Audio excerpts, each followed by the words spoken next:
আবৃত্তি করছি আসিফ এন্দাজ রবির লেখা কবিতা হযুগ। সে এক যুগ ছিল ভাই, স্বর্ণযুগ যাকে বলে। প্রত্যেক যুগের আলাদা আলাদা নাম থাকে, সেই যুগের নাম ছিল হযুগ। কি যুগ? সবকিছুতেই হ, উপরে নিচে ডাইনে বায়ে যেখানে তাকাবেন হ, হ আর হ। নেত্রীর নাম হ দিয়েছিল তো বটেই, বাহিনীর নাম ছিল হেলমেট বাহিনী। তাদের হাতে হাতুড়ি, হাতুড়ি না থাকলে হকি স্টিক। হয়ের বাইরে এরা যায় নাই।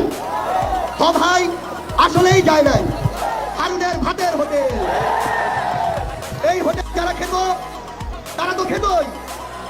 হোটেলে যাওয়ার সুযোগ না পাওয়া পাবলিকরা যা খেত তার সবচেয়ে পরিশীলিত নাম হতে পারে হ মারা খাওয়া।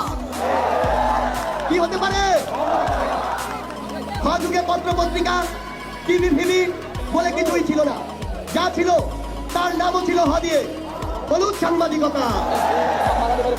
এর বাইরে হিংসা, হানাহানি, হুমকি, হুঙ্কার, হত্যা এসব ছোটখাটো ভয়ের দাপত্য ছিলই।